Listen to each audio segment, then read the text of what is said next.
Yeah, I seek your blessing. So let's start. Before starting with Prabhuji, I would like to speak a few words about him, although I'm not pretty comfortable because of so many senior devotees present here. But this is the service that I have been given. So I would just like to introduce Prabhuji, although there is no need for me to introduce Prabhuji here at all. Prabhuji is a famous personality across the globe. So Prabhuji has been currently serving as the Vice President at ISKCON Dwarka Temple in Delhi. He has been associated with ISKCON for the last 25 years, and Prabhuji is the co-faculty at IIM Ahmedabad for teaching principles, ethics, and morality in leadership. He was honored by Z News Channel, the media house named Z in India, under the category of the Real Hero of Nation, awarded as the Inspirational Speaker of the Year 2024. Prabhuji has been honored by the Chicago Open University with an honorary doctorate award in the year 2025. And Prabhuji has been preaching all across the globe and delivering enlivening discourses on social media platforms as well as on offline platforms across the globe wherever Prabhuji is invited. And he is in demand everywhere and has been invited to the most famous and influential podcasts by the podcasters there like Ranveer, Alabad, Sandeep Maheshwari, Karan Verma, etc. And Prabhuji has started an online course named Spirituality for Modern Age, where more than 1 point, sorry, 1,35,000 people have already enrolled in different spiritual courses. So this is kind of an external glorification of what Prabhuji has achieved in the material world. But I would like to speak a few more words about Prabhuji since I have been connected with him for more than 10 years. So Prabhuji was initiated in 2006 by His Holiness Gopal Krishna Goswami Maharaj. A few years later, in 2012, Maharaj gave him the service of coming to Dwarka to serve as the vice president. Since then, Prabhuji has truly been the heart of the Dwarka temple. A lot of people worldwide came to know about Dwarka temple because of Prabhuji when he became very popular on social media around 2018 or so. But for those of us who have been part of this temple since the very beginning, we have seen firsthand how much hard work, personal sacrifice, and dedication he has put into laying the foundation there. He built this community with genuine love and care. The pure affection and well wishing for everyone he carries is exactly why people are so drawn to him. While many only see his high energy preaching online, those who know him personally know how deep his spiritual life really is. When it comes to sharing the teachings, Prabhuji speaks fearlessly. He doesn't worry about the public opinion. What matters most to him is protecting the dignity of Srila Prabhupada, the previous acharyas, and the ISKCON movement. If he feels that the image is being tarnished from the inside or the outside, he steps right into the situation to defend it without waiting for anyone to ask him to do so. And the phrase that Prabhuji uses very often and that I like the most is Prabhuji says, I am the Doberman dog of Srila Prabhupada. As you know, a Doberman is known to be a fierce guard dog. And so by saying this, Prabhuji means that he will stand up completely against anyone trying to attack Srila Prabhupada's teachings, his dignity, and his movement. Because of this bold approach, Prabhuji has also received quite a few live threats over the years, and devotees have naturally been very worried about him and have asked him to take security along with him wherever he travels. But Prabhuji's answer has always been the same. Krishna is the supreme protector. If Krishna protects us, no one can harm us. And if Krishna doesn't protect us, no one can save us. So this just shows how completely dependent and surrendered Prabhuji is to the Supreme Lord. And I would just like to say a few more words. Arey So, nahi, it's done. Let's glorify Srila Gour Govinda Maharaj. yes, Prabhuji, I need just 2 more minutes, then the stage is yours. No, it's already So, 8 minutes past. yes, Prabhuji. So, just one more thing. I would just like to share a beautiful memory. It's my favorite one, so I share it with everyone about Prabhuji. So, when His Holiness Haladar Swami Maharaj came to Dwarka Temple in 2019 for the series Shikshashtakam, we were there serving and assisting Maharaj. So, after the seminar concluded, Maharaj was packing up his luggage and we were helping him in doing so. And Prabhuji's room is adjacent to the sannyasi room. So Prabhuji came uh, in Maharaj's room, and he was standing there and helping as he could. So when the packing was done, and Maharaj was just checking if everything has been taken, nothing is left behind. So, and when Maharaj turned around, Prabhuji picked up Maharaj's luggage on his shoulder and ran down the staircase. And then when Maharaj turned back, Maharaj asked me, "Where is my suitcase?" I said, "Maharaj, Prabhuji took it on his shoulder."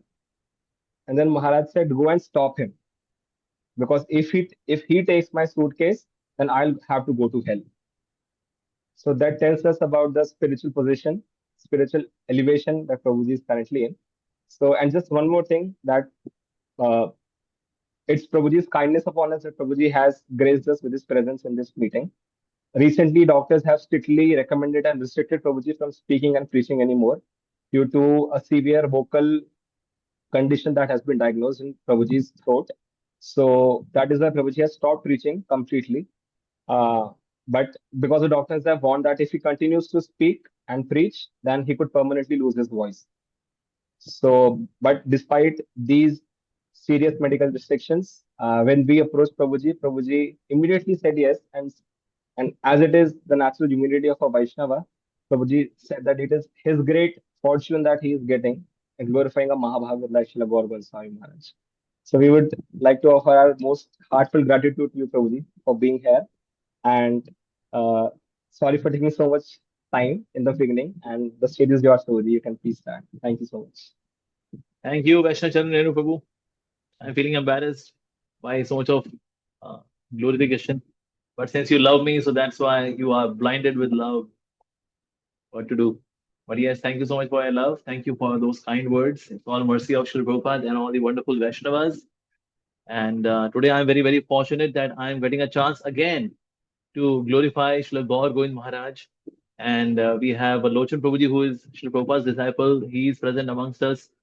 And it's completely a blessing for Hare me. Krishna, speak the Hindi. Please I speak speak, the Hindi. Hindi. speak the Hindi. Okay, I'll say the word Hindi, but I'll speak in English because we have some devotees from outside India as well. So this would be in English so that everyone can understand. In case you want to listen to Hindi thing, my Hindi lecture is already there on YouTube, and it is For because our whatever lecture. I'm going to speak, it is going to be a repetition, but in English because many of Srila Gaur Govind Maharaj disciples as well as many senior Vaishnavas like Srila Prabhupada's disciples also, they wanted to hear the same lecture in English. So I'm not going to say anything different from that lecture because that's a very comprehensive note which I could make from when good fortune arises and 1979 Mayapur is a very special booklet on the life of Srila Gaur Govind Maharaj. So either those who are very exclusively Hindi lovers, they can have a translator next to them, or otherwise they can just listen to that lecture which is in Hindi, which is available on YouTube. If you just type glorification of Srila Gaur Govind Maharaj by Amogh Prabhu, it comes as a first find. So please, you can listen to that. But yes, today I will be speaking in English. Please forgive me. Hare Krishna. Shri Gaur Govind महाराज जी की जय ओम ज्ञान तिमिरान्धस्य ज्ञानांजन शलाकया चक्षुरुन्मिलितं येन तस्मै श्री गुरुवे नमः श्री चैतन्य मनोभीष्टं स्थापितं येन भूतले स्वयं रूपः कदा मह्यं ददाति सुवदन्तिकं वन्देऽहं श्रीगुरो श्रीयुतपदकमलं श्रीगुरून् वैष्णवांश्च श्रीरूपं साग्रजातं सहगण रघुनाथान्वितं तं सजीवं साद्वैतं सावधूतं परिजनसहितं कृष्ण चैतन्य देवं श्री राधा कृष्ण पादान् सहगण ललिता श्री विशाखान्वितांश्च हे कृष्ण करुणा सिंधु दीनबंधो जगतपते गोपेश गोपिका कांत राधा कांत नमोस्तुते तप्त कांचन गौरांगी राधे वृंदावनेश्वरी वृषभानुसुत देवी प्रणमामि हरिप्रिये वाञ्छा कल्पतरुश्च कृपा सिन्धुभ्येव च पतितानां पावनेभ्यो वैष्णवेभ्यो नमो नमः जय श्री कृष्ण चैतन्य प्रभु नित्यानंद श्री अद्वैत गदाधर शिवासरि गौर भक्त वृंद हरे कृष्ण कृष्ण कृष्ण हरे हरे हरे राम राम राम हरे हरे नमो विश्वपादाय कृष्ण कृष्णाय भूतले श्रीमते भक्ति वेदांत स्वामी नारायण नमस्ते सारस्वती देवे गौरवाणी प्रचारिणे निर्विशेष शून्यवादी पाश्चात्य देश तारिणे श्री प्रभुपाद की जय श्री गुरुदेव की जय हरे Krishna So, to glorify a pure devotee is certainly a privilege. And Sri Jiva Goswami says in Paramatma Sandar that the pastimes of pure devotees are more connecting than the pastimes of Krishna. Because whatever Krishna does, that is inimitable. We can't imitate that. Krishna lifted Govardhan hill.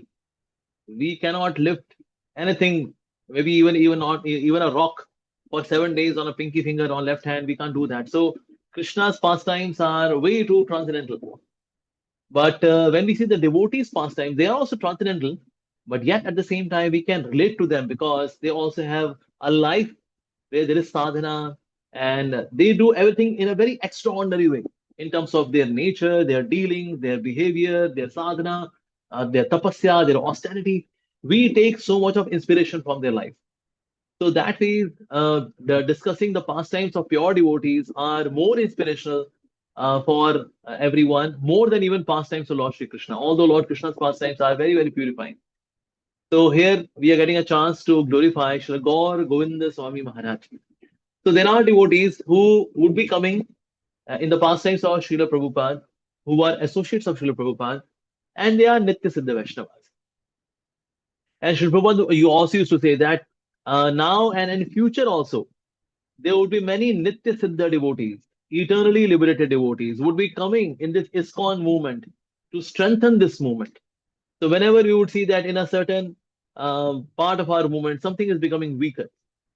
So then a very powerful personality from the spiritual world would come to bless us. And one such personality was His Holiness Shri Gour Govinda Swami Maharaj. He was a liberated soul. If we just go through his life, right from very beginning, he exhibited the symptoms of pure devotional service. So he lived a very, very pure life. So he's a Nitya Siddha, no doubt.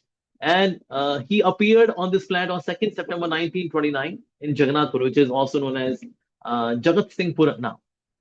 His mother's name was Patta Devi and the father's name was Ishwar Manika. So he was from the Manik family. And his name was Braja Bandhu Manika. So Braja means we know that Vrindavan Dham. Bandhu means friend.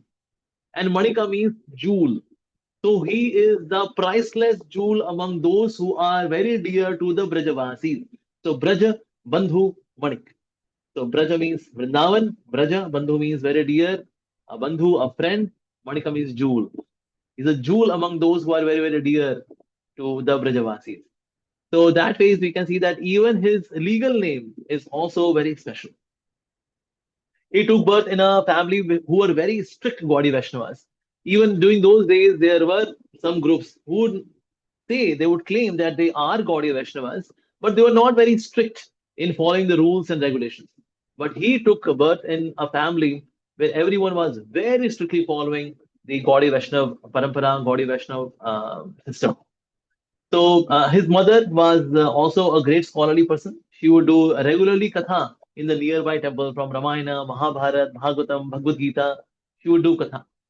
And there was a culture of doing Krishna Katha for hours and hours, and also doing Kirtans for 2 days, 3 days, for entire week.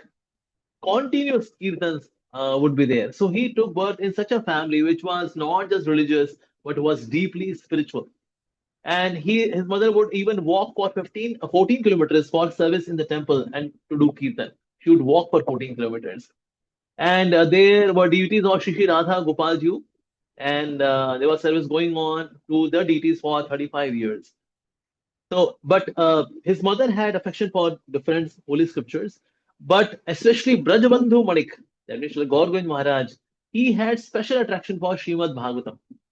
And whenever he would be crying, so how to pacify Brajabandhu Manik? So the only way to pacify him was to give him Srimad Bhagavatam. And then immediately he would embrace Srimad Bhagavatam and then he would be quiet like that. So he had a lot of love for Srimad Bhagavatam. And his father told that every year we should complete the reading of Srimad Bhagavatam every year. So first time when he started reading, at that time he was of the age 5. So that means by completing Srimad Bhagavatam every year, by the time he reached 11, he had already completed Srimad Bhagavatam 6 times when he was just 11 years. How many of would have completed entire Srimad Bhagavatam even after staying in the movement for many, many years? In ILS, it's called Leadership Sangha. We had one survey, Leadership Sangha. So not just ordinary devotees, leaders. Who has studied all of Srila Prabhupada's books? And the sad statistics came, which mentioned that only 10% leaders have studied all of Srila Prabhupada's books. But here is a liberated soul, Srila Gour Govinda Maharaj, Brajbandhu Manik. He has gone through Srimad Bhagavatam 6 times. Till which age? 11 years. He had already completed Srimad Bhagavatam 6 times. His father, his family was very charitable. He was also very charitable. So, just to know the exalted nature of his grandfather, he was asked a Brahmin who used to serve the deities of Gopal. He said, are you feeding too many bananas? He chastised that Brahmin.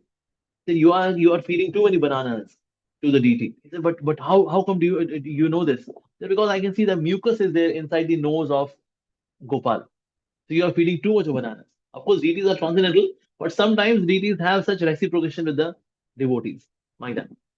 So once this happened, that Patadevi, as she was mother, was chanting the holy name, and she somehow stopped the chanting, maybe because of tiredness. So she received one loving slap from Krishna. So Krishna would actually have exchanges within the family. Once there was one astrologer, his name was Nityananda Khadi Ratna. So he came and then he predicted about Srila Gour Govinda Maharaj. He said, this son of yours is being sent by Krishna. So your son is not an ordinary person. And he would publish many, many books. He would make big, big temples, many temples. And he would be a speaker of Krishna Katha. And those who are maintaining the tape ministry of Srila Gour Govinda Maharaj, they say that we have 15,000 hours of recorded lecture or lectures of His Holiness Srila Gour Govinda Maharaj. And he would preach all across the globe. And his name would be noted among great saints. These were the predictions done for Srila Gour Govinda Maharaj by Nityananda Khadi Ratna, a very famous astrologer at that time. And he was also considered to be one of the Avesh avatar of Srila Bhaktivinoda Thakur. And that's why those who were contemporaries of Srila Gour Govinda Maharaj and those who had seen Srila Gour Govinda Maharaj, Srila Bhaktivinoda Thakur, they said that he has got a similar face and similar style of preaching. In his writing also, there is similar flavor. So he is an Avesh avatar of Srila Bhakti Vinod Thakur, like that. So in this way, he was being revered by the devotees who also know the glories of Srila Gaur Govinda Maharaj. And where he used to stay at that during those days, there were not much of electricity. So at that time, he would study in candlelight. Sometimes he would have castor oil. He would crush the seeds, and then after crushing the seeds, he would take the oil, and with that oil, he would have the lamp lit up so that he can study the scriptures. He had memorized entire Srimad Bhagavad Gita at the age of 9. Not just he had memorized Bhagavad Gita, he could also explain Srimad Bhagavad Gita verses at the age of 9. And he would read one chapter of Bhagavad Gita every day. And on Ekadashi, he would fast the whole day and read all the 18 chapters of Srimad Bhagavad Gita. And mostly he was absent in the classes, but he would spend more of his time in a library. And before he even came to Krishna consciousness, like our ISKCON movement, he had already gone through all the scriptures. So that phase, he was very deeply spiritual right from very beginning. And the place which was very closely associated to him was Gadaigiri.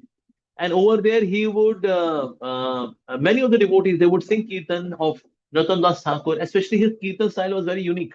The devotees who would do Kirtan there was very unique. And right from very beginning, he would participate in those Kirtans for hours and hours. He would very seriously study Srimad Bhagavatam, do Kirtan. He would get up every day without fail, 3:30 a.m. every day. He would sleep not more than 3 to 4 hours. In fact, when he would rest, he would feel guilty that I wasted my time. So he would not sleep for more than 3 to 4 hours. Daytime, almost no sleeping, completely no sleeping at all. So 3 to 4 hours, that's it. And then more than 3 times he would go to have darshan of Gopalji. So he was not interested in becoming a householder, but there was a pressure from the family that he should get married. So mother told that I would become very happy if you get married. So he was very reluctant to get married, but just to please his Vaishnavi mother, he got married. And on the day of marriage, when he was getting married, at that time he was so morose. People are so happy when people get married. People are very happy. I'm getting married. Yeah, it's a turning point. It's a change. Wow, it's the innings of my life. Pastor Gour Govinda Maharaj was sitting very sad. Oh, I'm getting married. And entire marriage, he was just chanting Hare Krishna Mahamantra. He was just continuously chanting and chanting. But he got married just to please his mother. So in the year 1952, he got married, and all throughout he was just chanting Hare Krishna Mahamantra. And he knew that that whenever his wife would cook for the deities, so he knew that what all is being cooked with heart and what all is being cooked ritually. So sometimes he would say, this you did not cook with your heart. Whenever you cook for Krishna, you should cook with your heart. But this is not cooked with heart. And sometimes he would leave certain items he would not eat. The wife would ask that why didn't you eat that particular item? And then he would say, because you did not cook that particular thing with your heart. That's why Krishna did not accept it, and that's why I am also not accepting it. So he could see that in bhoga offering, what all is been accepted, what is not been accepted. He knew that because right from very beginning he had that connection with the deities. And once he had some spots of cow dung on his body, on his dhoti kurta.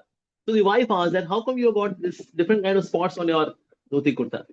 And then he said, actually, I was playing with Gopal. And because Gopal is always there with cows, so that's why while playing with cows, so a cow gave me all of these different spots of cow dung.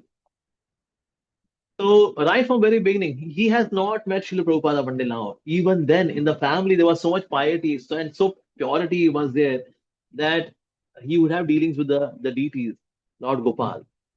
So in the year 1955, his father left his body.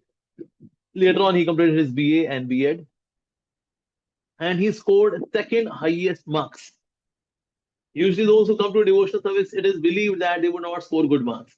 But Maharaj was such a scholar, so he scored second highest marks. And after becoming a teacher, as he completed his B.Ed, so he became a school teacher. So when he became school teacher, so at that time he used to teach English, geography, and mathematics. And he used to teach in a school known as Ban Bihari High School. But apart from teaching the regular subjects, he would also do Krishna Katha in the school. And many of the students hearing Krishna Katha from Srila Gour Govinda Maharaj, they decided that whenever he will start giving initiation, we will take initiation from him only. Although he was not interested to give initiation, he would say, no, you should go to some other. No, we have decided that whenever you will give initiation, then we will take initiation from you only. Yeah. So once this happened, that two thieves came and they stole the Gopal deities. So then immediately then in the dream of his grandfather came Lord Gopal. He said, there are two thieves, they are taking me. Please go and get me back. So in this way, Lord Gopal was firmly attached to the family of Srila Gour Govinda Maharaj right from very beginning. Once this happened that there was one opera, you know, so there was opera performance in the village. So everyone was going to listen to the opera. And Srila Gour Govinda Maharaj was not satisfied.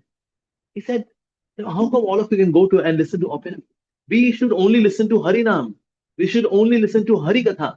How come you can even think of going to listen to opera? And this recording of opera, you should not go. Seeing his determination, seeing his renunciation, everyone was really inspired. And then no one went to watch the opera by seeing his detachment like that. Once this happened that his son was attempting some kind of test and he was seeking some help from the sister. Said, you please help me in my test. Sister said, no, I should not help because our father told us that we should not do cheating. Said, okay, father will not come to know. You please help me. And but somehow he convinced the sister, no, you should help me. And then she helped him. And as Maharaj came to know, he said, okay, since you did cheating, to do the paper again. One should not do cheating. Although he was a teacher, he could say, okay, since they are my children, so they are special. No, You are to reattempt the paper. So he would he would teach integrity and honesty in his family like that. Yeah. And once this happened, that yes. So during the vacations, he would go to the tirthas, the holy places, with his wife. And what he would do in the tirthas, he would listen to Krishna Katha and he would defeat Mayavadis. He would take joy in defeating the Mayavadis. And when he is back, and during Sundays, Sunday would be Krishna Katha day. He would have multiple programs in different villages and do Krishna Katha. So Sunday is a relaxing day. Achha, so how do you relax?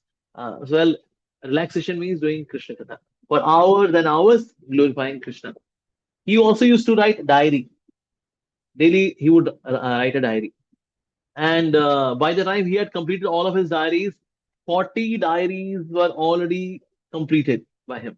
And he would start the diary like this: Prabhu Gopal Kripalu Kodasi Mate Dinati Kotigala.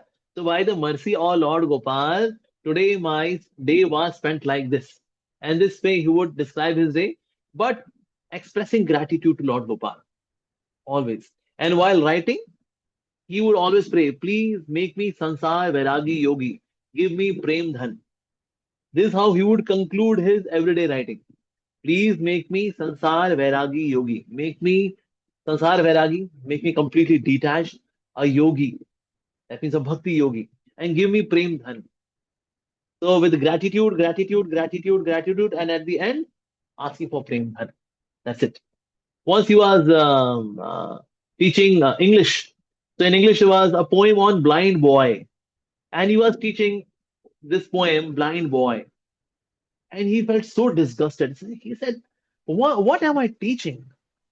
A poem on a blind boy? What am I doing here? So he was already inside, he was detached. But once, while teaching this English poem on blind boy, he became so disgusted. This is absolutely useless. This is so shallow. This is so insubstantial. And then he decided to resign. So he stayed in Grihastha ashram for 22 years in Grihastha life. So on 10th of April 1974, he resigned and then he went to Rishikesh. So what was he carrying with himself? He was carrying a pen, pencil, gamcha, and a word with himself. That's it. And eldest son was at that time 19 years old. That's it. And once hearing a devotional poem, he fainted. So people had to take him back like that. And once he was lying on the grass, he would sleep on the grass. So when he got up, and since he was not wearing anything on himself, so there were marks of grass on his back. So people were saying, what are these marks? He said, these are the marks of renunciation. These are the marks of renunciation, like that. So, so he went to Gadaigiri to take permission from Radha Gopalji. Because without their permission, I cannot enter the life of renunciation. So I should seek their mercy, like that. So otherwise, the darshan are open till 12 noon. So somehow he got late that day. But it was a divine arrangement of the Lord. At that day, till 2 p.m., the darshans were open. Usually by 12 noon, they are closed. But since Srila Gour Govinda Maharaj was going there to seek permission from the Lord, and he got somehow a little late, the deity darshan were open till 2 p.m. So sometimes he would read from Ramcharitmanas as well. And of course, Srimad Bhagavatam was his all favorite. And so finally, he received permission from Radha Gopalji. So at that time, he named himself that now I am Gopalananda, sorry, Gaur Gopalananda. He named himself that he's yet to take sannyas, of course, but just to get his identity in the renounced order of life. So he said, okay, from going forward, I am Gaur Gopalananda. He said that and then he moved out. He left his home. So he would meet different gurus and he would ask different questions. He would have discussions with them. And often some of the gurus, they thought that he is an ignorant person, so we can have some discussion with him. But they would see that this person knows so much. And Maharaj would ask that, please tell me something about Krishna. Why don't you tell me about bhakti? You're talking about this yoga, this branch of knowledge, that branch of knowledge. But I want to learn about Krishna. Please tell me about Krishna. Please tell me about bhakti, about devotional service. And they would say, well, yeah, devotion is there is important, but it's only for those who are sentimental people, who are emotional fools. So for them, bhakti is good, but for intelligent people, those who are intellectual, they should go for Gyan Yoga. They should go for knowledge. They should go for Sankhya. They should go for renunciation. But then Maharaj would refute them. He would quote verses from the scriptures that no, what you're saying is wrong. Because Srimad Bhagavatam says, Na sadhati mam yogo, by yoga, you cannot acquire me. Na sakhyam dharmodhava, neither by sankhya, you can achieve me, nor by following dharma, ritualistic religious ceremonies. Na swadhyaya, neither by self-study. Na tapaha, nor by austerity. Na tyago, nor by renunciation. Yatha bhaktir mama urjita, only by bhakti you can acquire me. And that is being told in Srimad Bhagavatam, 11th canto. How come you are saying that you should go do that and do this? And only by bhakti we can acquire Krishna. Why are you saying this? And then people would say, get out of here. Get out. And then Maharaj would say, all right, thank you. Hare Krishna. That's it. So he would go seeking some teacher in his life, but teachers, what they would teach, Shri Gaur Govinda Maharaj, they could not teach anything to him because he already knows so much. He would correct them. He would quote verses from Srimad Bhagavatam and the holy scriptures that how worshipping Krishna, serving Krishna is topmost. Yes. So he was searching for Guru, and somehow Krishna arranged for him that he should go to Vrindavan. And when he traveled to Vrindavan, it was a free travel, no ticket. There was no TC who came to check his ticket, and he very easily, effortlessly, he met Srila Prabhupada. So how he met Srila Prabhupada? So it was 15th of September 1974. This was the first meeting. So he met Srila Brahmananda Swami Maharaj. He said, I want to meet Srila Prabhupada. He said, okay, you want to meet him? Who are you? And from his external appearance, it appeared that he's a Mayavadi. So he said, who are you? He said, I want to meet Swami Prabhupada. Okay. So he informed that somebody has come that, he wants to meet you. Okay. So Srila Prabhupada said, okay, bring him. He's from Odisha. Okay, bring him. So he was brought inside. So first question Srila Prabhupada asked, not how are you? Are you okay? Have you eaten something? No. He asked, have you taken sannyas? This was the first question Srila Prabhupada asked from Srila Gour Govinda Maharaj. He said, have you taken sannyas? Because Maharaj could see that his depth. What a guru and what disciple. Wow, amazing. So have you taken sannyas? He said, not yet. Although he had named himself Gaur Gopalananda, but he had not really formally taken sannyas. But he was living like a sannyasi. So do you know Hindi and Oriya? He said, yes, I know Hindi, Oriya. I know. Okay. Can you please translate our Back to God magazine? He said, okay. So he gave him one test. Okay, you do the translation thing. You do that. So Maharaj went to translate. And when he came back with his translation, Srila Prabhupada was so impressed. He said, whoa, so good. So you are being given in charge of translating the books into Hindi. And then Maharaj started translating the books into Hindi. Later on, of course, he got the seva to translate the books in Odia Bhasha, in Odia language. But he would translate books very expertly. He had just translated for half an hour, 2 paras. And when he came back, so he was very impressed. So everyone was stunned that how come he's being given so much of respect. In fact, Srila Prabhupada said we should give him one room where he would translate. Now there were devotees who were staying in a single room, 6 devotees were staying.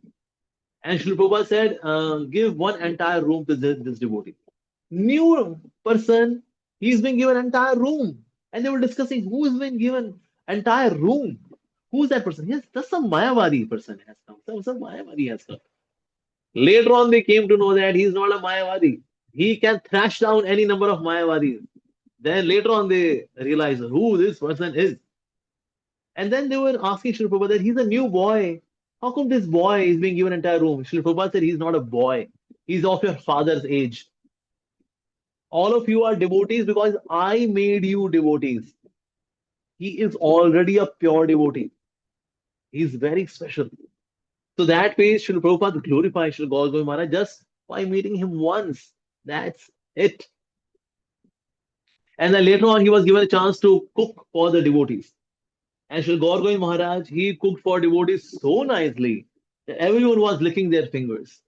And everyone was said, who cooked this? Who cooked this? Said that Mayavadi sannyasi. Said that Mayavadi. Oh, such a nice cooking. Oh, wow, amazing. Later on, they realized, oh, that's not Mayavadi. This is such a pure devotee of the Lord. So in this, so everyone loved the prasadam cooked by Gaur Govind Maharaj. And so there was this discussion that he should be sent for some seva. So where he should be sent? So maybe he can go to Jagannath Puri, and in Jagannath Puri he can open one center. And Srila Prabhupada said, no, we will not open center in Jagannath Puri because my disciples from the West, my European disciples, my American disciples are not allowed entry in Jagannath Puri temple. So I will not open center in Jagannath Puri. I'll not do that. We'll open somewhere else. So many devotees said, but Jagannath Puri is very vital, very important. So what? I love my disciples because they are not allowed for whatever reasons. I will not open center in Jagannath Puri. I'll open center in Bhubaneswar. So he would be sent to Bhubaneswar. So this was the conclusion of Srila Prabhupada. Yeah. So fortunately, we got 1 acre of land in Bhubaneswar.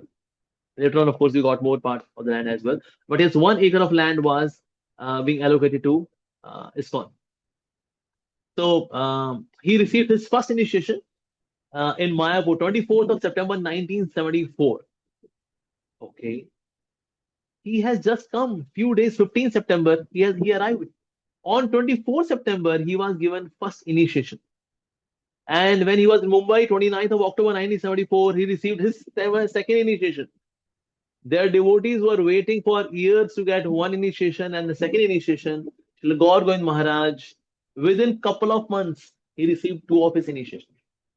And once he looked at the deities of Radha Shyam Sundar when he was in Vrindavan, he had tears in his eyes. So devotees asked him that, why are you weeping? What happened? Why there are tears in your eyes? He said, because I can see the discomfort of Krishna Balaram. Krishna Balaram, we could not understand. He said, because Krishna Balaram and Radha Shyam Sundar, they're having such a hot spotlight on their face. So it is making them uncomfortable. Why such a spotlight on their face? We should remove it. And devotees would see that how he is so much in connection to the deities, that he could see that what is giving comfort and what is giving discomfort to the deities. So, so everyone was really stunned seeing his devotion. So April 1975, he received sannyas from Srila Prabhupada in Krishna Balaram temple. And that was the opening of Krishna Balaram temple in the year 1975. At that time, so there was no separate festivity. So his sannyas ceremony was part of the festivity of Krishna Balaram temple. And his sannyas was the only sannyas where there was no recommendation letter. No temple president's recommendation letter, no GBC, nothing. Srila Prabhupada recommended that I will give him sannyas. So he was given sannyas by Srila Prabhupada in April 1975 on the occasion of Krishna Balaram temple opening. So he was given sannyas. So some of the devotees they objected that Srila Prabhupada, how can he be given sannyas so early? He arrived in September. In April, you are giving him sannyas. So then Srila Prabhupada said, he is already a pure devotee. That's why I know what is his current state of existence. He is very elevated. And that's why I'm giving him sannyas.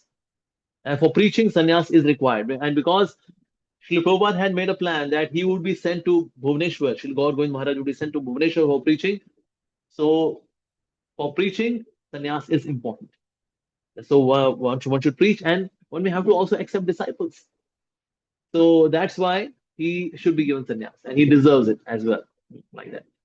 And Srila Gaur Govind Maharaj was very diligent in spending money. He could see that all of this money belongs to my Guru Maharaj. I cannot waste it.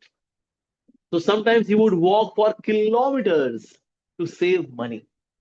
That this money belongs to Krishna, this money belongs to my Guru Maharaj, I cannot waste it. And before he was being sent to Bhubaneswar, so he asked Srila Prabhupada, so how many devotees are coming along with me? And how much Lakshmi would I be getting for starting the temple in Bhubaneswar?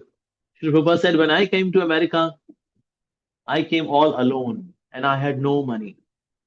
And since you are my spiritual son, so that's why you will also have no money and nobody would come along with me with you. You are to go all alone and start preaching in Bhubaneswar. And Srila Gaur Govinda Maharaj, no resentment, very happily, enthusiastically, he went to Bhubaneswar. So there was no place to stay, no accommodation.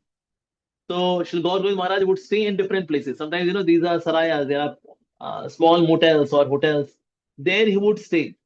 And because it's a free of cost dharmshala, so he cannot stay there for more than a couple of days. And then he would go from one place to another place to another place to stay like that. He would do madhukari. He would go house to house to beg for some prasadam. And max to max, one can go to 21 houses. In case you get prasadam from one or two houses, and then you should be settled. Okay.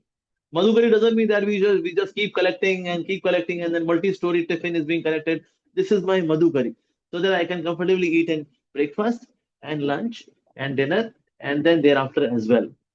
Now, madhukari means not more than 21 houses. So he would beg, going house to house, and in this way, doing madhukari, he would maintain himself. He would beg money so that he can print pamphlets for preaching. But he would be least bothered about his own existence. Later on, he thought that he should make a hut for himself, because in case somebody wants to come and meet him for temple construction, there should be a fixed place. So he made one hut in that land, which was 1 acre land in Bhubaneswar. And what were the dimensions of that hut? It was 1.75 meter by 2.5 meter and height 2 meter. That's it. 1.75 is to 2.5 is to 2.0. That's it. Length, breadth, height. Such a small hut. In that hut, he would stay. And he would have his trunk. And on the trunk, he would have one piece of cloth. And then over that, he would do reading and translation. And he had taken a vow that every day I am to translate these many pages. If I have not met my target, I would not eat, I would not drink. So every day he would do nirjala till the time he completes the number of translation of pages. No excuse in case he got busy with with begging somewhere or going somewhere for some program or so. In case that quota is left, he would not eat and drink. That day would be spent nirjala. So once he met Srila Prabhupada, and Srila Prabhupada asked him, "So how do you translate? So what is your strategy in translating the books?" He said, "Actually, I go by bhavarth. That means I go by the artha, which explains the bhav of the shloka. Instead of lexical, grammatical meaning, I go by the meaning which conveys the bhav, the mood. So this is how I translate." Sri Prabhupada said, "Very good. This is how I translate. I also explain the bhavarth of the verses, whether of Bhagavad Gita or Srimad Bhagavatam. You're also going by bhavarth. I really appreciate it." So Sri Gaur Govinda Maharaj was in line with Sri Prabhupada even in terms of translation as well. Devotees, they mentioned that they never saw him sleeping because he would sleep late and get up early. So, and daytime, he would not take any rest. So, in that phase, he would hardly sleep, but he would work very hard to serve Srila Prabhupada. So, once this news came that Srila Prabhupada is coming to Bhubaneswar, and then Srila Prabhupada, as he arrived, so he very warmly, very lovingly, very enthusiastically welcomed Srila Prabhupada. And then various devotees had made different arrangements for Srila Prabhupada. That Srila Prabhupada, being the founder Acharya, should have the best place to stay. And then Srila Prabhupada said, "No, I will stay with my son." That means Srila Gaur Govinda Maharaj. He said, "I will stay with my son. Wherever is my child, my son, there I will stay." So he stayed with Srila Gaur Govinda Maharaj, and for many days he would have many personal conversations with Srila Gaur Govinda Maharaj. And he arranged for commode the wall toilet for Srila Prabhupada. And he would have deep discussions with him on Siddhanta. And for 16 days, there were personal meetings and instructions from Srila Prabhupada to Srila Gaur Govind Maharaj. He said, I want a temple here. And because you are there in Bhubaneswar, I am telling that this would be the heart of the city. This would be the best temple in the world which you are going to make. And I place my mercy here. Srila Prabhupada took his cane and he hit the ground. He said, I place my mercy here. Srila Prabhupada said this. And of course, this Bhubaneswar temple is really very, very special. Really very, very special. And then Srila Prabhupada said, this place will have so much of potency that bring any rascal here and he will become a pure devotee. That would be the potency in this place. And we see that actually this temple, Bhubaneswar temple, has made so many devotees. So many devotees actually. And this legacy is now being carried forwarded by His Holiness Govinda Swami Maharaj. That we see that so many devotees are coming, and not just simple devotees, are very deep devotees who are interested in hearing, who are interested in spiritual advancement. So this succession is going on, and of course it will go on. Yes. So in this way, so he received some personal instructions from Srila Prabhupada. He also said that make disciples. You have to accept disciples. Now it's a general culture when Guru is present himself physically. Personally, he's present. So, as a matter of etiquette, disciple, although qualified to become Guru, does not accept disciples because he believes that my Guru Maharaj is present. How can I accept disciples? So, Sri Gaur Govinda Maharaj, he did not accept disciples, but Srila Prabhupada told him that you should accept disciples. This should be told to our Ritvik brothers.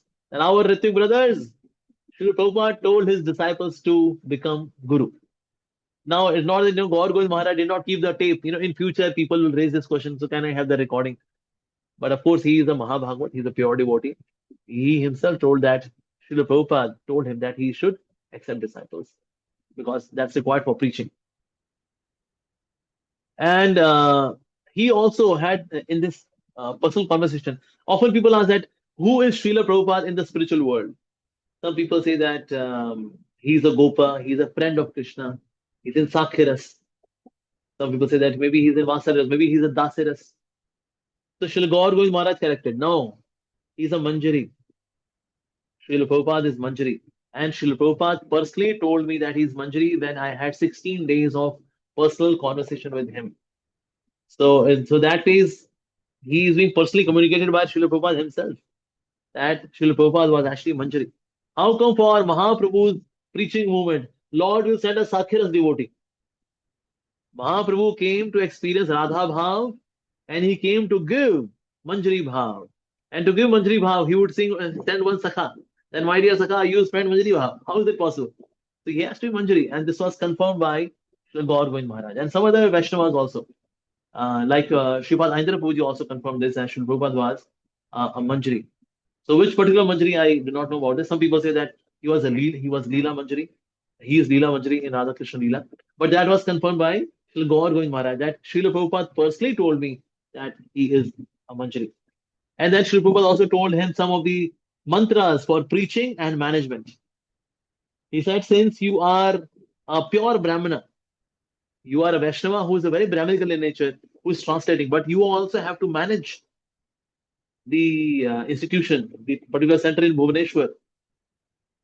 So I am giving you mantra for preaching and management. The mantra is tolerate, tolerate, tolerate, cooperate, cooperate, cooperate.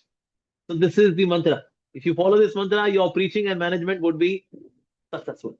Yes. And then he said that you should train brahmacharis in this particular temple.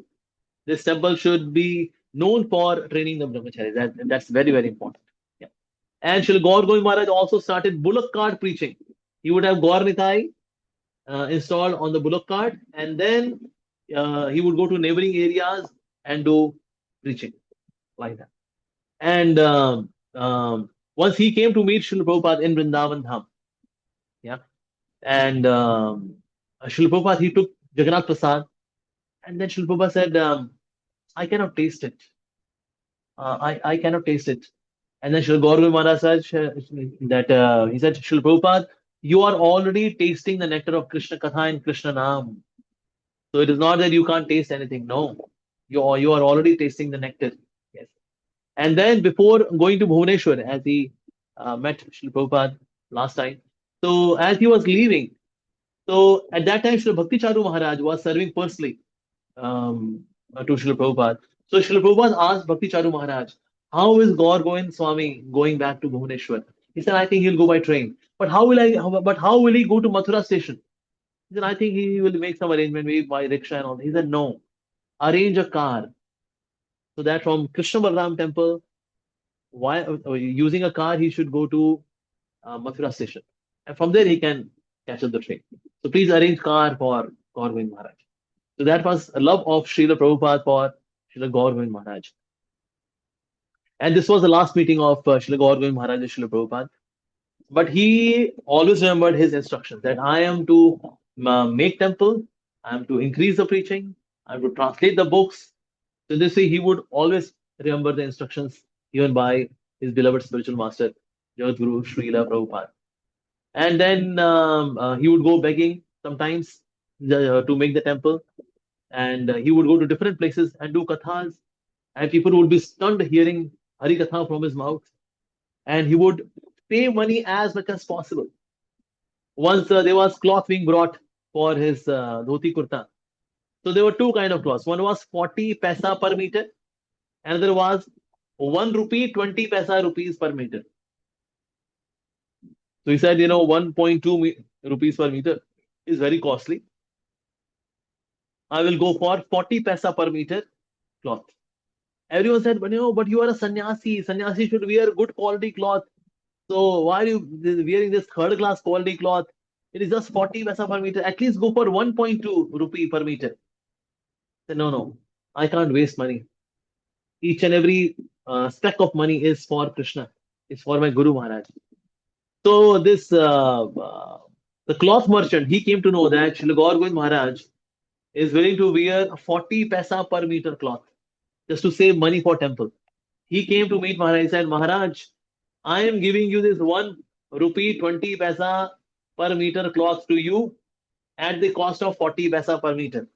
Please kindly accept it because for us the cost is 40 paisa per meter. I'll not take any profit. So you please accept this 1 rupee 20 paisa per meter at the cost of 40 paisa per meter because you are a pure devotee of the Lord. So that way Maharaj would save money. He would not use any soap, shampoo, detergent. No. He would use mud and water to wash clothes.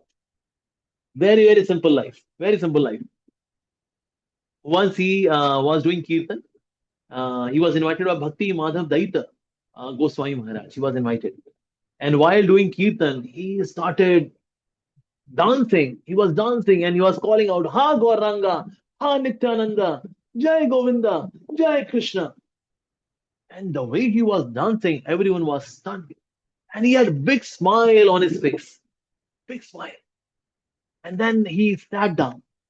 And then sometimes he would laugh. Sometimes he would become quiet.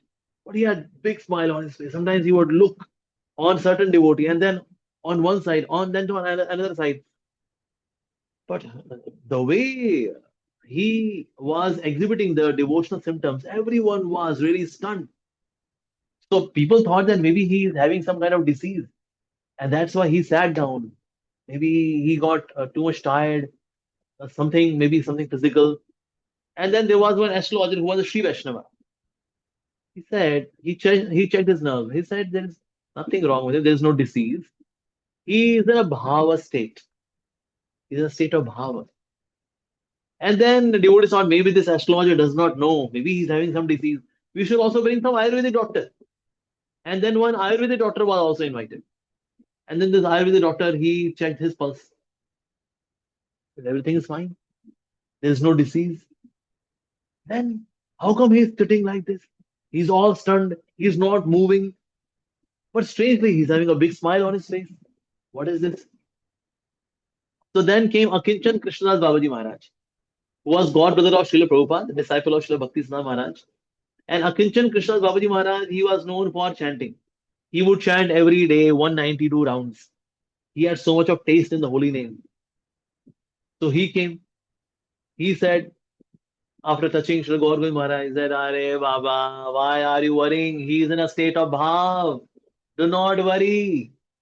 He belongs to Lord Hari. Why do you worry? He is in a state of bhava.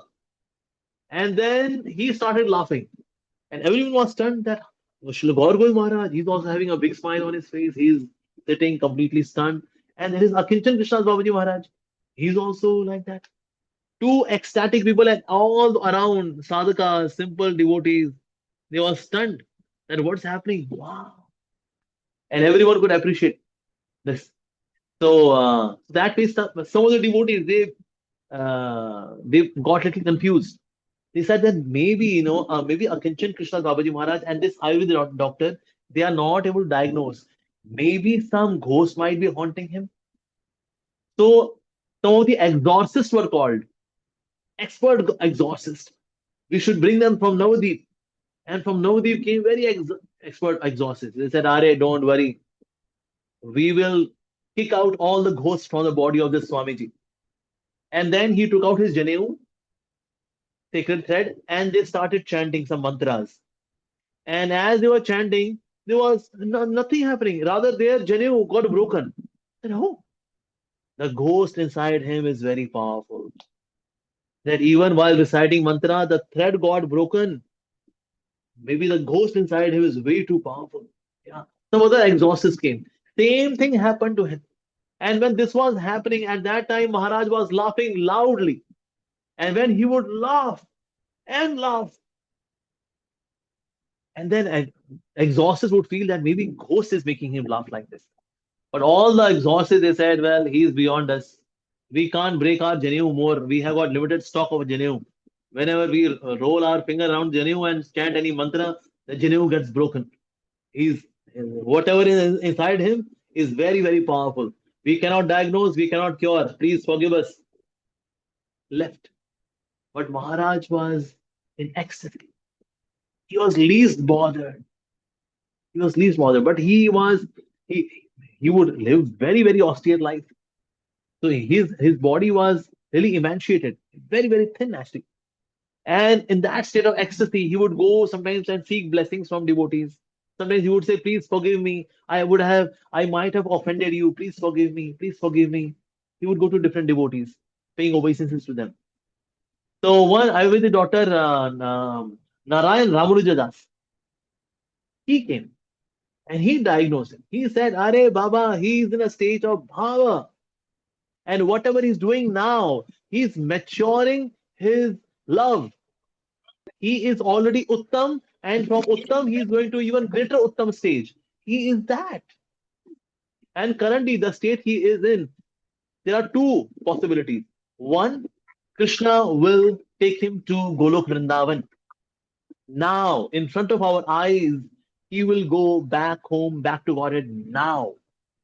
And second option is that in case he lives here, that is Krishna decides that okay, you stay here.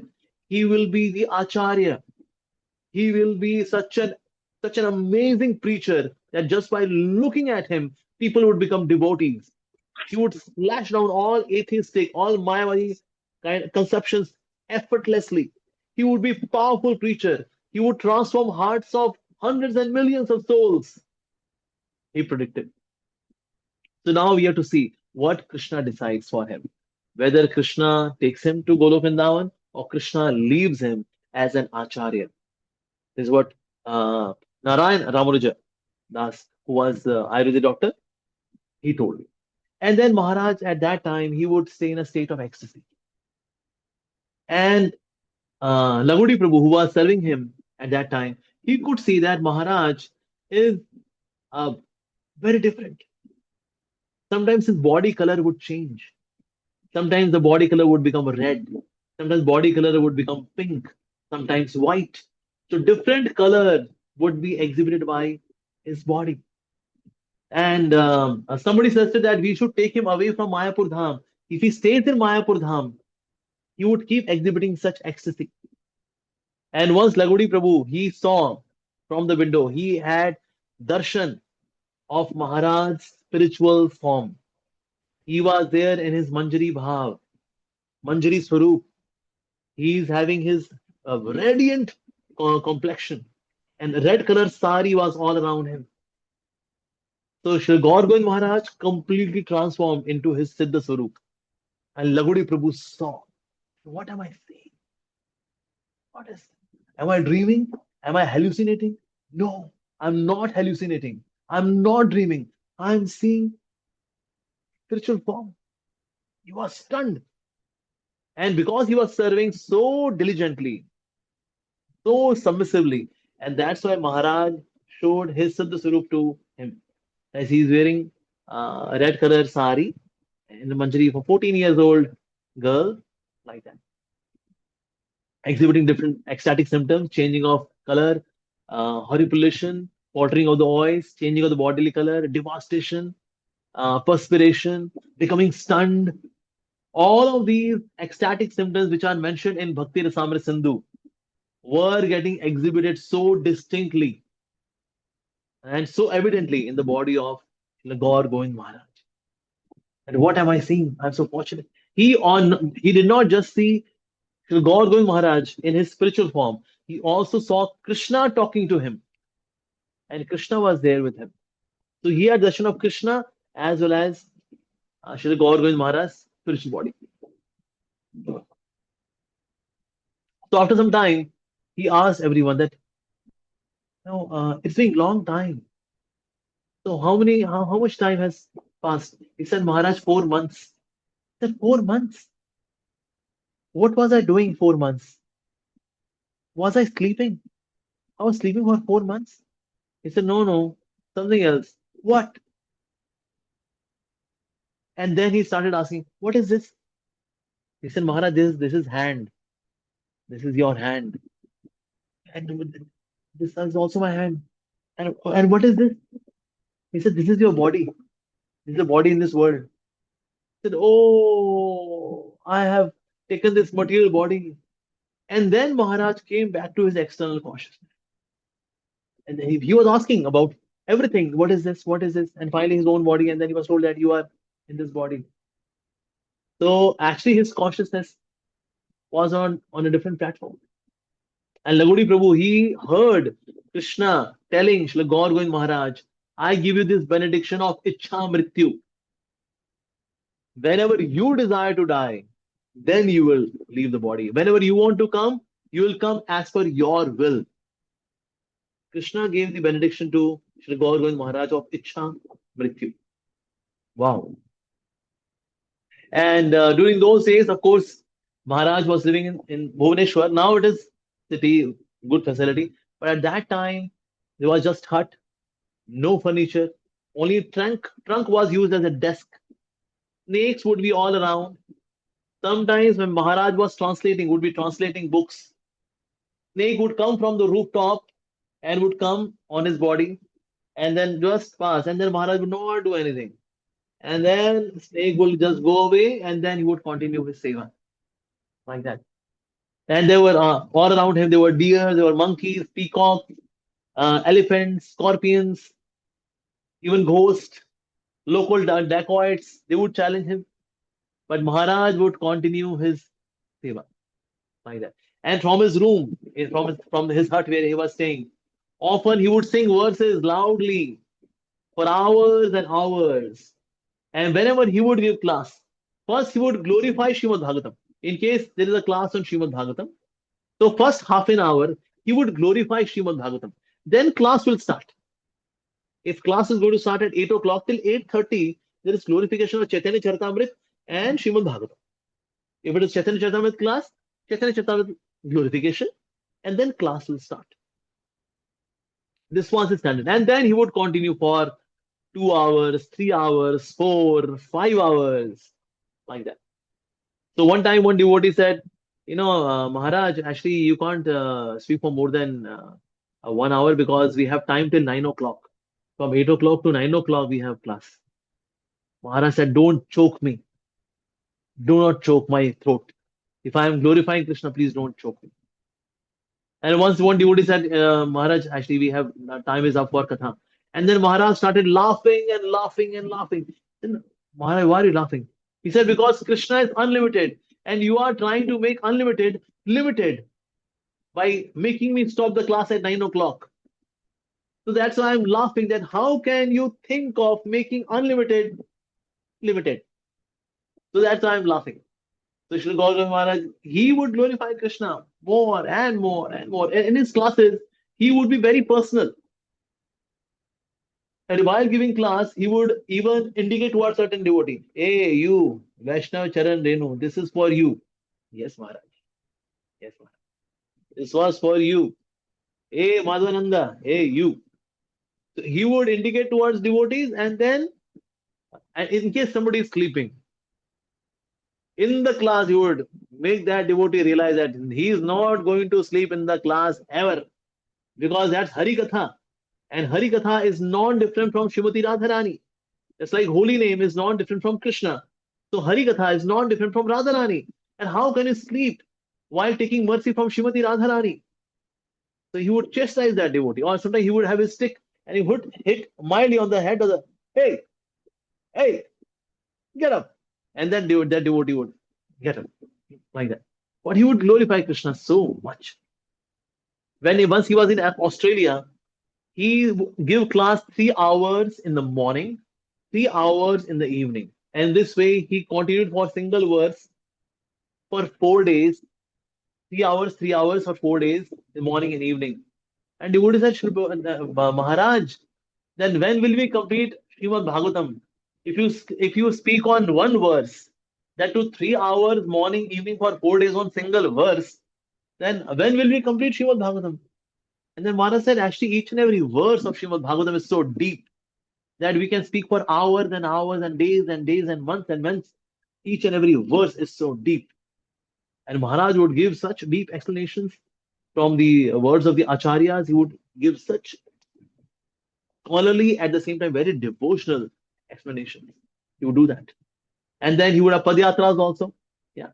And he would give class and inspire audience. In fact, everyone would come before Gaur Govind Maharaj so that they can come sit closely while he's speaking Krishna Katha.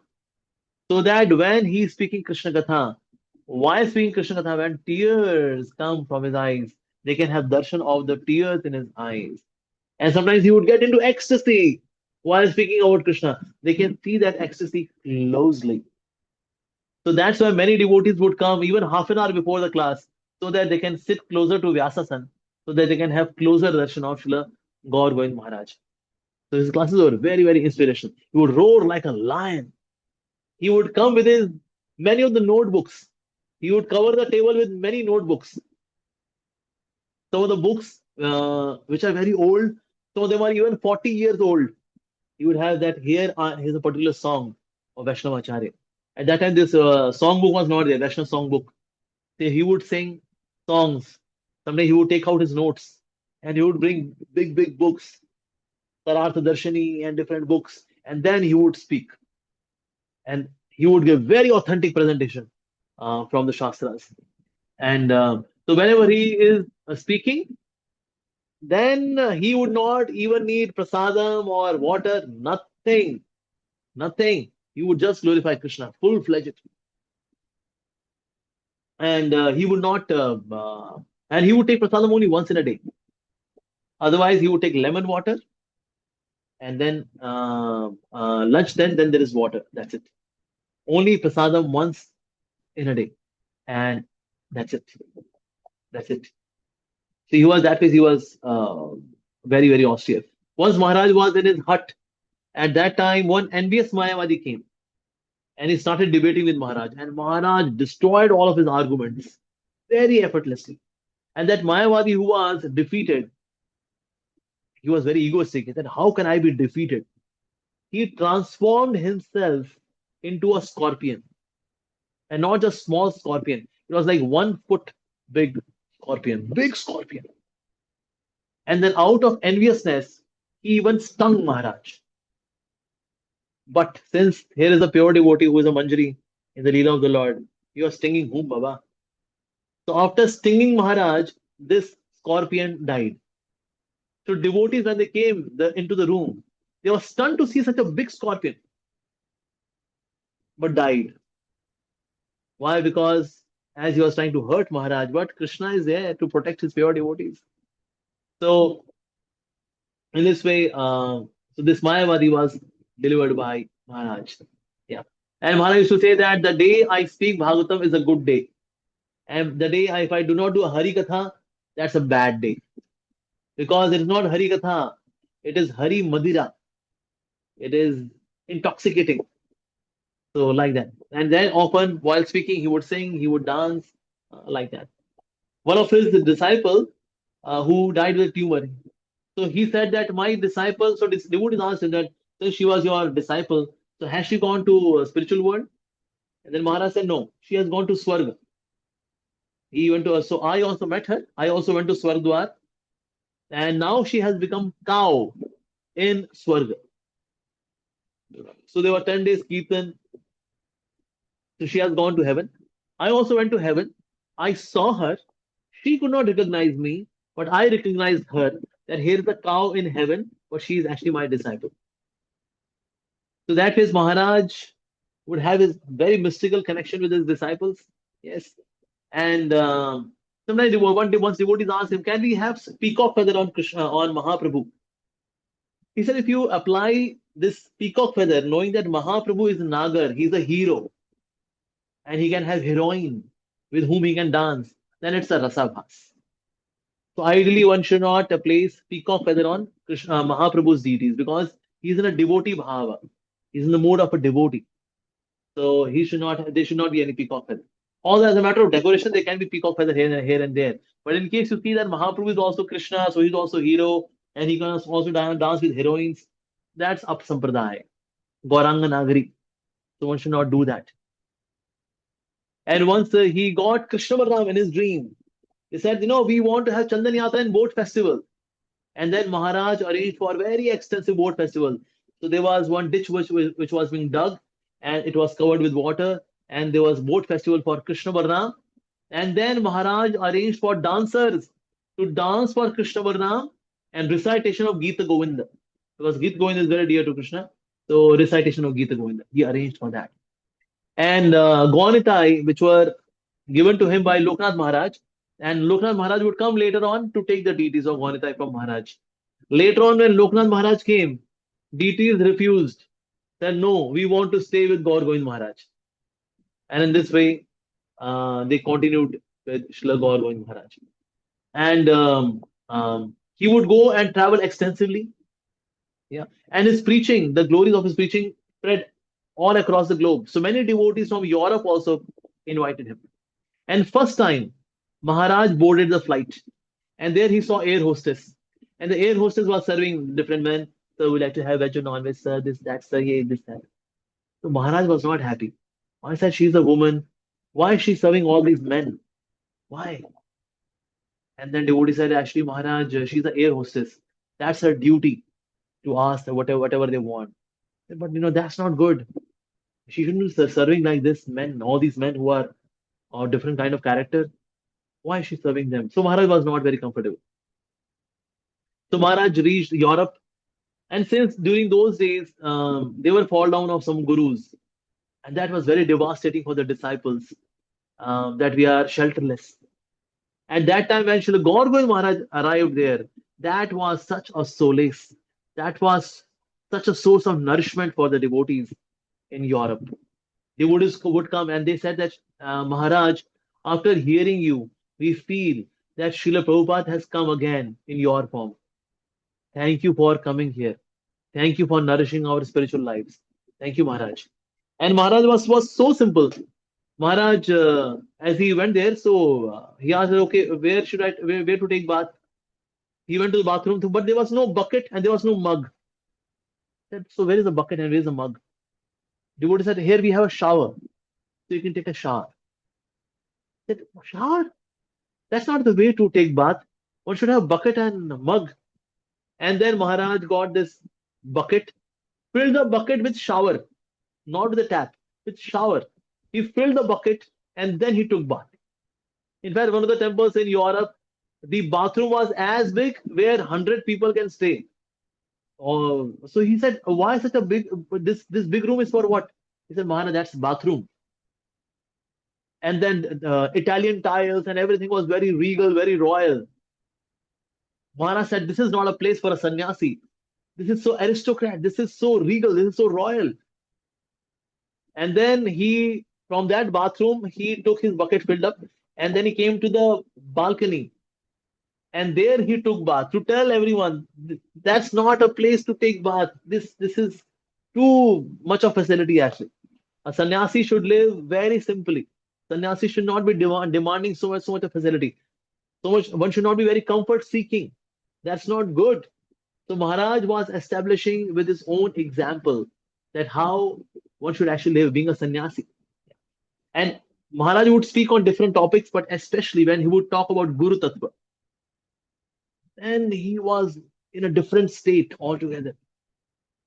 Once he gave even a Sunday love peace class, and for 2 hours, actually, and nobody slept in the class. And because he would roar like a lion in the class, so nobody would sleep in the class. And he would hit on the pride. That pride is such an enemy for us. There's me, mine, I, me, mine. That's not good. And he would hit on pride. Like especially his book, Chinadapi Sunichina. Wow, what a book. I hope some of your the devotees who are here there, in case you have not read that book, please do read that book. Amazing book. Trinadapi Sunichina. And Maharaj hits on pride. He does not leave even a single opportunity to hit on pride. So Saralta hi Vaishnavta. That simplicity is Vaishnavism. He would often say that. In fact, when he was giving class, one Mataji was drying clothes. And as she was drying the clothes, she heard the class. She became so happy that she left everything there as it is and ran to hear the class. So that is Maharaj would inspire the devotees. And once he was given prasadam, and pizza was given to him. And Maharaj was eating him just like one eats chapati. And devotees were saying that how come he's eating it very differently? Pizza should be taken differently. We take the slice and then we eat the pizza. But he would take one piece of pizza just like we take roti. That here, okay, usually we have a chapati and we have sabzi. But here is a chapati and on the top there is sabzi as well. So I don't have to mix it. It's already mixed. So he was eating pizza as if one eats chapati. That was simplicity of Maharaj actually. So that ways Maharaj would have his very simple life. In fact, once he went to Govinda's, he took off his shoes outside Govinda's. So devotee said, Maharaj, why are you taking your shoes outside Govinda's? He said, because it's a place to take prasadam. And when we go and honor prasadam, we should leave our shoes outside. And this never strikes the devotees. Well, we never realize when we go to Govinda's, we have the feeling of hotel. Well, it's a Govinda's, it's hotel, and we are having our slippers and shoes. But Shri Gour Govinda Maharaj said, here we take prasadam, so I should have my shoes outside. So each and every thing was giving instruction to the devotees. Once Maharaj was traveling in a train, and two French ladies were also sharing the same compartment. And these French ladies, because it was evening time, they started changing cloths in front of Maharaj. Maharaj asked the devotee, that what are they doing? He said, Maharaj, actually they are changing clothes because they are wearing some heavy duty clothes and now they want to wear something very light. So they are changing clothes. I said, how can they do this? And then Maharaj turned his face towards the window and then he just kept on chanting. But he was really stunned, this kind of open culture. Once, in fact, Maya Devi herself came. One is that one gets an agent of Maya Devi. And one is the HOD herself comes, head of the department. Maya Devi herself came to meet Srila Gour Govinda Maharaj. And she said, Maharaj, I am so happy with your devotional service, the way you glorify Krishna, the way you are nourishing everyone. You are such an amazing Vaishnava. I free you from my influences forever. Although you are already free, but I would never ever come near you. So I free you completely. I may come to have your darshan. I may come. Maya Devi herself telling Srila Gour Govinda Swami Maharaj. So that is Maharaj was liberated, but now also getting a letterhead certification from Maya Devi that this person is actually liberated. I come to pay my obeisances to this great soul. So Maya Devi personally met Gaur Govind Maharaj. So that is, of course, there are some other pastimes as well, but I'll stop here. But yes, Shri Gaur Govind Maharaj, very, very powerful Vaishnava. His words, his behavior, the way he dealt with everyone was extraordinary. And even today, he's nourishing the lives of so many devotees, even today. So Maharaj was personification of dedication, ideal disciple, ideal guru. Everything was ideal. And he left this world for the spiritual world, seeing his deities of Gopal. And when he left, he had the names of Gopal on his lips. He said Gopal. And all around was Sankirtan happening. So in this way, Maharaj left for his spiritual abode. But yes, Maharaj is always amongst us, and we pay millions of obeisances at his lotus feet. Maharaj may keep inspiring us. Vancha kalpadruvascha kripa sindhuvev cha patitanam pavanebhyo vaishnavebhyo namo namaha. His Holiness Gaur Govind Swami Maharaj Ji ki jai. Yeah. Shri Prabhupada ki jai. Lochan Das Prabhu Ji ki jai. Thank you, Jai. Prabhu. Sorry, Lochan Prabhu Ji. In case if I have done some mistake, please forgive me. In case you want to add some pastimes, in case if I said something wrong, please kindly correct me. I would be more than happy. But your very presence is a blessing for all of us. Thank you so much for coming. And please, in case you have any remarks, any corrections, any feedback, any value addition, please feel free. Loshan Prabhu Ji ki jai. Yeah. Prabhu Ji, you are, I think, muted. So if you are unmuted, we can hear you. If you can unmute yourself. Yes, Prabhu Ji. Come on. How about this? Is this okay? Yes, yes. No? Now we can hear Okay, you. okay. Yeah. No, your lecture, your talk was so ecstatic. I just it was unbelievable. And there's so many pastimes. I've been watching the Achintya Bhakti series, and he's got so many things on there now. And you mentioned that hut that Gour Govinda Maharaj started in Bhubaneswar, and it also had that story about what was his name? He was just looking in his garden, which was close to the land, and started to rain. And then he went to the hut to take shelter because he heard there was a sadhu living in the hut. And he heard chanting, but he couldn't see through the door. So he went around to the window and he looked through the window. And Gour Govinda Maharaj was just chanting his rounds in a lotus position, but he was 3 feet off the ground. And the Wow. water was coming in and flooding the ground. And he hadn't been trained in any kind of yoga practice or anything. And here he was floating 3 or 4 feet off the ground, Wow. chanting his round. And that was just one of so many incredible pastimes that are just mind-boggling, Yeah. I mean, how he protected his family during that super cyclone, which was destroying everything. And Jagannath-pur was right in the center of it, right in the middle. He and his 7 children were blasted by the storm, and they were inside their mud building, and the one wall fell down. And he said, "We have to move to the other side." And then the whole thing fell apart.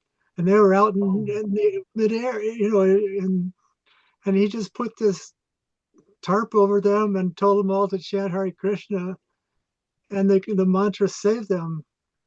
And after the whole thing ended, all these people came looking. They were sure he was gone and his whole family was gone because they were right in the center. And there he was with all of his children. And they said, "Where did you go for protection?" And he said, "We took protection of the holy name." Wow. And they couldn't understand, Yeah. So there's just so many things that are just so amazing. And then his devotion to Prabhupada, is astounding. He made it his point to make sure that all those devotees had left. Some had left, and he thought that was the greatest sacrilege against Prabhupada, because they got taken in by someone who said Prabhupada was just teaching the ABCs. But he said, no, he taught everything. but you have to be deep. You have to go deeper and to the ocean. Otherwise, you stay on the surface where there's only fish. You have to go deep to get the gems in the ocean.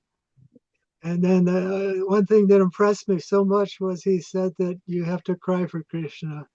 If you don't cry for Krishna, you won't get him. Yes. And I remember Lila Avatar, I first met him a couple of years ago. We've been communicating. Lila Avatar said that Gour Govinda Maharaj wasn't in Bhubaneswar at the time, but he had to go to the funeral. I think it might have been the girl who became a cow in the Swargaloka, but there was a funeral for this Mataji, and he didn't feel like crying, but everyone was crying, so he started crying. And then a short time afterward, Gour Govinda Maharaj came back to Bhubaneswar, and in a lecture, he said, you have to cry for Krishna. He said, if you want to learn how to cry for Krishna, you go to a funeral and you will cry like those people. So he took that as another revelation that Gour Govinda Maharaj knew what had happened to him while he had been gone. And there he was learning how to cry for Krishna. So, I mean, there's so many things to meditate on and remember. Thank you for sharing all these wonderful points, Nectar. Indeed. Thank you so much. Hare Krishna, Hare Hare Krishna. Krishna. Hare Krishna. So shall we stop here now? Yes? Yes. Okay. All right. His Royal Srila Gour Govinda Swami Maharaja ji ki jai. Jai. Jagat Guru Srila Prabhupada ji ki jai. Loja Jai. Prabhu ji ki jai. Gaur Jai. Bhakta Vrinda ki Jai. jai. Jai. Govinda Prabhu ji ki jai. Thank you so much, Hi, Prabhu. Hare Thank you Krishna. for Hare your time. Krishna, Hare devotees. Krishna. Hare Hare Krishna. Hare Krishna Prabhuji, Dandavat Pranam. Hare Krishna Prabhuji, Dandavat Hare Pranam. Krishna Prabhuji, Hare Dandavat Krishna Pranam. Prabhuji, Devedanta Dandavat Prabhuji. Pranam. Hare Krishna Prabhuji, Dandavat Pranam. Hare Krishna, Dandavat Hare Krishna, Dandavat Pranam.